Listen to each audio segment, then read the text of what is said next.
हम उससे हटकर ध्यान की बात करेंगे। क्या आप सुनना चाहेंगे?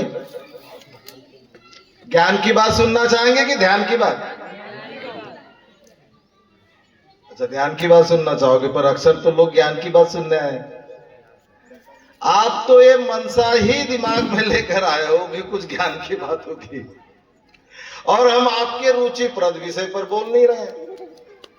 हम ध्यान की बात करना चाहते हैं और आप ज्ञान सुनने आए। ऐसी ना मनसा सोच के आए हैं। ऐसा इसलिए सोच कर आए हैं कि अक्सर ऐसा माहौल बनाया गया है कि जिस भी सार्वजनिक मंच पर या किसी विषय पर कार्यक्रम लगे तो वहां ज्ञान की बात होती है। इसलिए आप ज्ञान सुनने की मानसिकता से यहां पर आए हुए हैं, परंतु हम ज्ञान की बात कम करेंगे, हम ज्यादा ध्यान की बात करेंगे। और आपसे हम अनुरोध करेंगे कि आप ध्यान की बात ध्यान से सुने, ध्यान को ज्ञान के लिए ना सुने। ध्यान की बात को आप ज्ञान के लिए ना सुने, ध्यान की बात को आप थोड़ा ध्यान से सुने, क्योंकि जिसका ध्यान भटक जाता है उसको ज्ञान भी भटका देता है। इसलिए ध्यान जरूरी है, इसलिए ध्यान जरूरी है। एक बात की ओर आपका ध्यान नहीं गया होगा कि उस बेंच पर 3 लोग बैठे थे। ये बात बता करके आपकी मंगल कामना करेंगे हम। थोड़ा सा ध्यान देना चाहते हैं क्योंकि आप ध्यान से बात सुने।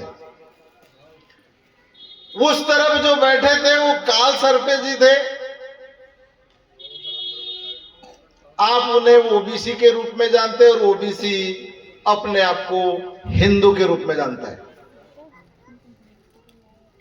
तो आप कैसे पहचानेंगे उन्हें? पहले आप उसे हिंदू के रूप में देखेंगे क्योंकि उनके बाजू में बौद्ध बैठा है। आप कैसी तुलना करेंगे? आप काउंट कैसे करेंगे, गिनती कैसे करेंगे? आपको गिनने बताया जाए, आपको गिनती आती है ऐसा हमारा अनुमान है। आपको गिनती आती है और यहां गिनने के लिए बताया जाए तो आप उधर से गिनना शुरू करेंगे। तो काल सर्प के बाजू में हम बैठे हैं, तो आप हमसे तुलना करेंगे तो काल सर्प को आप हिंदू गिनेंगे, नहीं गिनेंगे? कम से कम सर तो हिला लो, बोलो नहीं तो चल रहा है। अगर सही है तो सही, नहीं है तो मत बोलना।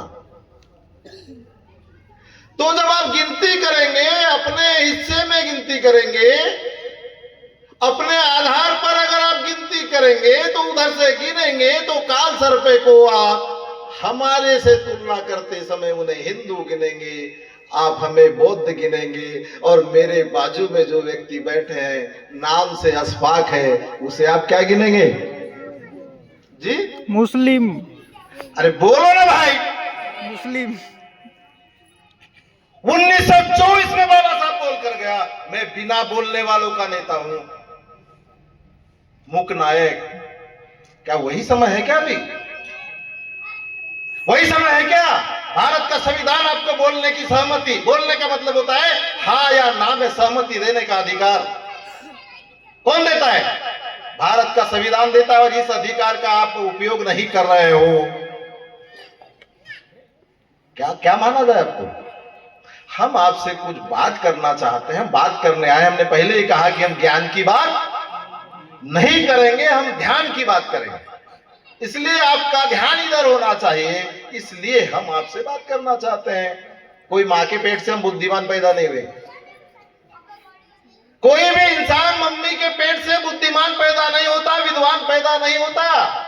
परिस्थितियां उसको विद्वान, तो बस ऐसा ही हमको मान के चलिए, जो परिस्थितियां हमको मिली वो परिस्थितियां आपको नहीं मिली। बस इतना फर्क हो सकता है, पर जन्मजात कोई आदमी विद्वान नहीं हो सकता, क्योंकि ये जो बोल रहा है ये आपकी माटी का पूत है, कपूत नहीं है। क्या है? पूत है। और जिस बात को रख रहा हूं, इसलिए मैं बालाघाट का सपूत हूं ये कह सकता हूं। पहले मैं पूत था और जिस बात को आपके सामने कह रहा हूं उससे मैं बालाघाट का सपूत हूं, ये मैं दावे के साथ कह सकता हूं। मैं कपूत भी नहीं, मैं सपूत पूत भी नहीं हूं, मैं क्या हूं? शपूत हूं। क्योंकि जिस बात की ओर हम आपका इशारा करना चाहते हैं वो कोई पूत ही कर सकता है, ये सपूत ही कर सकता है। पूत और कपूत, तो हम ज्ञान की बात नहीं कर रहे आपसे, आपका ध्यान की बात कर रहे हैं। तो वो ध्यान दिलाना चाहते हैं कि जब आप उधर से काउंट करेंगे तो काल सर पे कोई हिंदू जानेंगे, हम बीच में बैठे तो आप हमें बौद्ध जानेंगे। और मेरे बाजू में जो एडवोकेट साहब बैठे अशफाक, ऐसे नाम अशफाक जी, उनको क्या जानेंगे आप? अगर ऐसा जानेंगे तो ये मनुस्मृति का विचार है। आपने मनुस्मृति देखी है? हम दिखा रहे हैं, देखना चाहेंगे ना? यस। मनुस्मृति क्या है? मनुस्मृति क्या है ये आपको परिचय में बताना चाहते हैं, यही परिचय कर रख के दे रहे हैं। मनुस्मृति क्या है? लोगों ने मनुस्मृति कहा, यहां से भी बहुत नाम आए और शायद मंचों पे तो साहू जी ने कई बार मनुस्मृति मनुस्मृति बहुत बार मनु मनु मनु मनु। मनु नाम का दूसरा आदमी भारत का नागरिक ही नहीं है। मनु नाम का आदमी मनुस्मृति का भी इंसान नहीं था और संविधान का भी नागरिक, क्योंकि मनु काल्पनिक पुरुष है, पैदा नहीं हुआ। और मनुस्मृति जिसने लिखा इसके लिए मनु जिम्मेदार नहीं है, क्योंकि मनु ने नहीं लिखा। जिम्मेदार कौन होता है? जो लिखेगा वो जिम्मेदार होता है, और मनु ने मनुस्मृति नहीं लिखा। किसने लिखा? मनु ने मनुस्मृति नहीं लिखा। और आपने मनु के नाम से लिखी गई, वो लिखने वाला सुमिति भार्गव नाम का ब्राह्मण है। जैसे बाबा साहब के बारे में आप जानते हैं, संविधान किसने लिखा? डॉक्टर बाबा साहब अम्बेडकर। तो फिर मनुस्मृति किसने लिखा? सुमित भार्गव। और आप किसको जानते हैं? काल्पनिक हवा में तीर चला रहे आप। पहले ही कह दिए ज्ञान की बात नहीं कर रहे हम, आपके ध्यान की बात कर रहे हैं। और मनुस्मृति जिंदी है, यहीं पर जिंदी है, क्योंकि आप काउंट कैसा कर रहे हैं? काल सर पे हिंदू है, बीच में बैठा वो बौद्ध है, और उसके बाजू में बैठा मुस्लिम। विचारों का विभाजन ही मनुस्मृति है। तो यहाँ संविधान के लोग बैठे हैं कि मनुस्मृति के? संविधान के। कहां संविधान है? कहां संविधान है जी? ये किताब संविधान है? संविधान किताब नहीं है, संविधान विचार है। और विचारों का विभाजन करने वाले ग्रंथ को मनुस्मृति कहते हैं, और लिखने वाला ब्राह्मण है। तो ब्राह्मण ही विभाजन के विचार का जनक है, इसलिए हम ब्राह्मणों का विरोध करते हैं। नहीं तो इंसान के नाते हम उसका विचार विरोध नहीं करते। ये पहले अपने दिमाग से निकाल लीजिए। उसके विचार हमारे लिए विभाजनकारी है। वो हमें इंसान के तौर पर नहीं देखता, वो हमें विभाजन के रूप में देखता है, ऊंच नीच के रूप में देखता है, छोटे बड़े के रूप में देखता है, भेदभाव की नजर से देखता है, स्त्री और पुरुष की नजर से देखता है। इसलिए हम उसके विरोधी हैं। और हम संविधान के क्यों समर्थन हैं? सबको एक समान रूप से देखता है जी। इधर भी इंसान है और इधर भी इंसान है। संविधान कैसा देखता है? समान रूप से। और ब्राह्मण कैसा देखता है? ये पुरुष है और ये, और संविधान कैसा देखता है? ये भी इंसान है, ये भी इंसान। अगर आपने इनको स्त्री देखा और इन्होंने आपको पुरुष देखा तो ये किसका विचार है? कौन जिंदा है जी? ब्राह्मण। कौन जिंदा है? ब्राह्मण। तो हम बात करने किससे आए? इंसानों से कि मनुस्मृति के शैतानों से? इंसानों से। क्योंकि ऐसा विचार इंसान का भेद करने वाला, भेदभाव करने वाला विचार इंसान का होना संभव नहीं। अपनी ही पत्नी के साथ। चलो दूसरे की तो बात छोड़िए, जो विचार अपने ही पत्नी को निकृष्ट, निम्न और नीच देखता हो, क्या ऐसा विचार इंसान का हो सकता है? तो हम संविधान के पक्षधर क्यों हैं? क्योंकि संविधान हमको इंसान जानता है।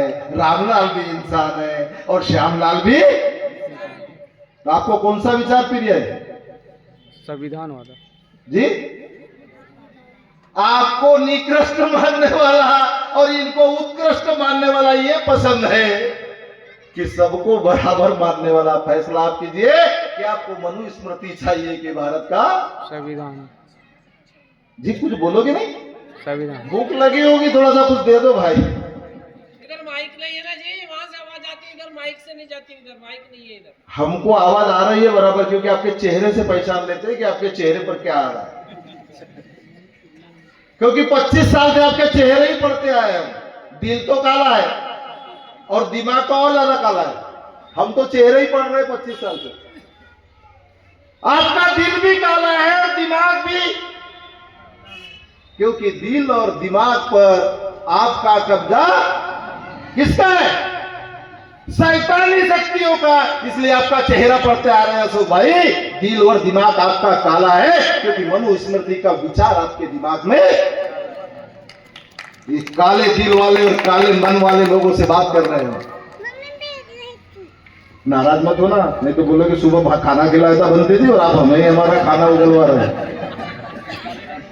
क्या हमारे लोग बताने में भी नहीं चुकते? हमारे घर खाया था जी बोले सुबह, और देखो बोले हमारा ये भी ब्राह्मणवाद है। ये भी तो आपको संविधान और मनुस्मृति समझ में आई? आप तो नहीं कहोगे हमने नहीं देखे, क्या कहोगे? हमने मनुस्मृति भी देखा है और भारत का। अब तो नहीं कहोगे ना नहीं देखे? अजी बताओ ना। और आपको एक ऐतिहासिक बधाई दे रहे हैं। ऐतिहासिक बधाई, लोग बहुत सारी बधाइयां देते हैं, हम आपको ऐतिहासिक बधाई दे रहे हैं। यहां जो लोग उपस्थित हैं उन लोगों का डॉक्टर अंबेडकर द्वारा किया गया वक्तव्य ध्यान अगर नहीं है तो हम दोहराते हैं। ए मेरे अनुयायियों, मैंने ये कारवां, ये आंदोलन बड़े दुख और तकलीफों से यहां तक लाया है। अगर इसे आगे नहीं बढ़ा सकते तो इसे पीछे भी जाने मत देना। ये जो बाबा साहब का कारवां का जो संदेश है आज इस वंश से पूरा हो रहा है। हम दावे